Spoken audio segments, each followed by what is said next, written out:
David Sterling, a tall black man, stood on the side of a scorching Georgia road, shirtless and handcuffed, sweat beading on his chest.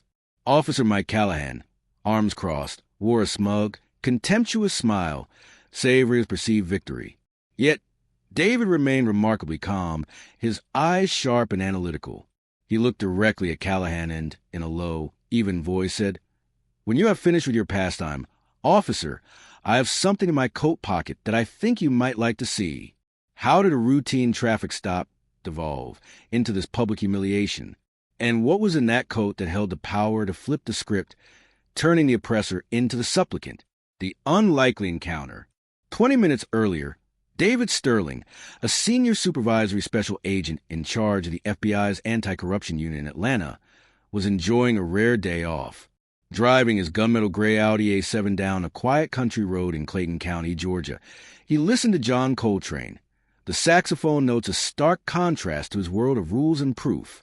At 48, David's success was measured not by luxury cars, but by the corrupt men he brought to justice. Politicians, judges, and police officers who had betrayed their oaths. He was on his way to a barbecue with his old friend, Jim Anderson, now the Clayton County Sheriff. Meanwhile, in a parallel reality filled with bitterness, Officer Mike Callahan, 50, felt the world was against him. With 25 years on the Clayton County Police Department, he felt disrespected and victimized by a system he saw as too soft and political. That morning, Chief Anderson had reprimanded him for 4 citizen complaints, including calling a man boy and being aggressive during traffic stops. Anderson had ordered him to attend de-escalation training, a humiliation Callahan seethed over. He believed these complaints came from scum who had no respect for the law. Leaving Anderson's office, he was angry, desperate to reassert his power. Then he saw it. The sleek Audi A7, an expensive import seemingly out of place on this country road, driven by a black man. Callahan's ingrained prejudices kicked in his narrow worldview. Such a car could only be acquired through illegal means. He decided to test this man, to teach him who held power here. Callahan flashed his lights. David, used to this, calmly pulled over, turned off the engine, and rolled down his window, placing his hands on the wheel. Callahan approached, his tone unfriendly. "Do you know why I stopped you?" he sneered, lying about David's spotless license plate being obscured by dirt. He demanded David's license and registration, barely glancing at them before remarking sarcastically, "Nice car. What do you do for a living to afford one?" "I work for the government," David replied, choosing brevity. "Government." Callahan sneered again. "Cleaning City Hall, maybe? Anything illegal in the car? Drugs? Weapons?" David, recognizing the bully in uniform, remained calm. "Nothing, officer," he said, his voice unchanged. This infuriated Callahan, who expected fear or guilt. "Get out of the car," he ordered. "I need to check further." David sighed, knowing he could refuse, but choosing to comply to avoid a dangerous escalation.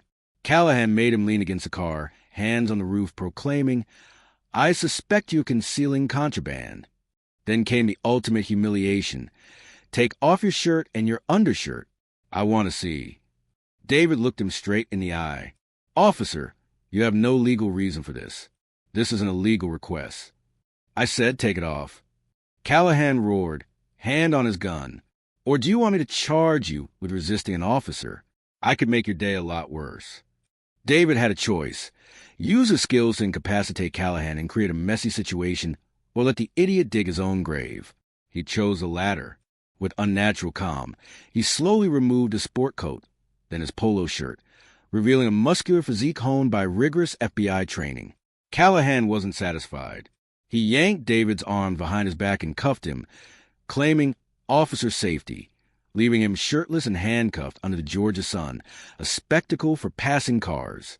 The revelation and its aftermath. Callahan circled David, gloating. "See," he said, "when you respect the badge, things get easier." It was then that David spoke, his voice deep and clear. "When you're done with your pastime, officer, I have something in your coat pocket that I think you might like to see." Callahan frowned, surprised by David's composure. "Something you want to show me?" he sneered, reaching into David's sport coat. He pulled out a black leather wallet, expecting cash or a platinum card. He found something that made his heart stop. A metal badge, an eagle atop a shield, engraved with Federal Bureau of Investigation, United States Department of Justice. Below it, an ID card with David's photo and the title, Supervisory Special Agent, Senior Surveillance Agent.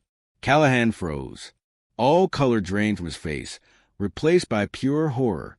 His stomach tightened, and a sour taste rose in his throat. He had just arrested, stripped, and handcuffed a senior FBI agent.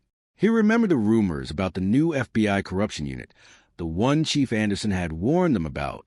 His entire 25-year career, his pension, his reputation, all flashed before his eyes, turning to dust. "Oh, God, I don't know," Callahan stammered, his hands shaking as he fumbled for the handcuff keys. Dropping them, he bent to pick them up, sweat pouring down his forehead. "Sir, Agent, there's been a terrible misunderstanding. I'm sorry. I'm so sorry. I was just doing my job." "I was too careful," he pleaded, his voice a pitiful whimper. David said nothing, his silence more terrifying than any scream. It showed Callahan that he was in complete control, observing Callahan's demise with cold objectivity. Finally, the handcuffs clicked open. David calmly rubbed his wrists, the red marks already visible. He looked straight at the panicked policeman. "You made a lot of mistakes today, Officer Callahan," David said, his voice cold and emotionless. "And just doing your job is not an excuse.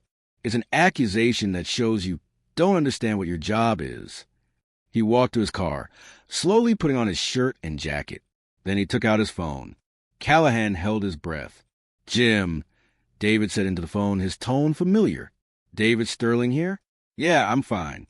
"Listen, Jim, sorry to interrupt your day off, but I'm on Old Dixie Road, in your district. I'm having a little problem with one of your officers, Callahan, number 348. Could you come over here?" "Oh, and if you could bring the head of the Internal Affairs Department with you." "Thanks, Jim. See you later." He hung up and looked at Callahan, who stood white as a ghost. The game was up. Justice served. Sheriff Jim Anderson arrived in less than 10 minutes. He saw his best friend, a high-ranking FBI agent, with a stony expression, and one of his veteran officers shaking, about to cry. "David," Jim said, "what the hell happened here?" David recounted the events briefly, objectively, without emotion. With every word, Jim Anderson's face darkened with anger and shame. He turned to Callahan. "Callahan!" Jim roared, his voice devoid of its usual friendliness. "Turn in your weapon and badge immediately. You are suspended without pay, pending the outcome of the investigation." Callahan, with trembling hands, unbuckled his gun belt. He knew his career was over. The ensuing investigation, conducted by both the FBI and Clayton County Sheriff's Department's Internal Affairs, was swift and thorough. The David Sterling case was a final straw, sparking a broader inquiry into Callahan's behavior. People who had previously been afraid to speak up now painted a picture of an officer who routinely abused his power, targeting minorities and the vulnerable. Callahan's dash cam, though with muted sound, clearly showed him forcing David to strip. Combined with David's testimony and Callahan's history of incidents, the evidence was overwhelming. Callahan was prosecuted at both state and federal levels. His attorney argued he had simply misbehaved in the line of duty, but the jury saw it for what it was, a systematic abuse of power based on prejudice. The final sentence, for years and 7 months in federal prison, a humiliating end to a 25-year career. A few weeks later, David Sterling and Jim Anderson finally had their barbecue. "I'm really sorry about what happened, David," Jim said, still regretful. "It's not your fault, Jim," David replied. "It's the fault of a system that's sometimes too lenient with people like Callahan. You did the right thing by calling me your friend, and you did the right thing by doing justice to your officer. That's what matters." He continued, "This incident, unpleasant as it is, gives us an opportunity, a chance to come clean, to send a message." And they did. Callahan's case became the catalyst for a new program of reform and oversight in local police departments, in partnership with the FBI, which David personally oversaw. His day off was ruined, but justice was served, not just for him, but for all of Callahan's anonymous victims who came before him. To David Sterling, that was a victory worth more than any day off. The badge is a symbol of trust and responsibility, not a license for arrogance and prejudice. When power is abused to humiliate others, it only exposes the abuser's own weakness and insecurity. Justice may be slow, and sometimes it takes a fateful stroke to set it in motion, but once its wheels are in motion, no amount of complacency or belated apologies can stop it. Question for reflection.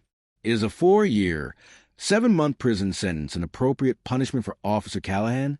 What does this story suggest to you about the relationship between law enforcement and accountability?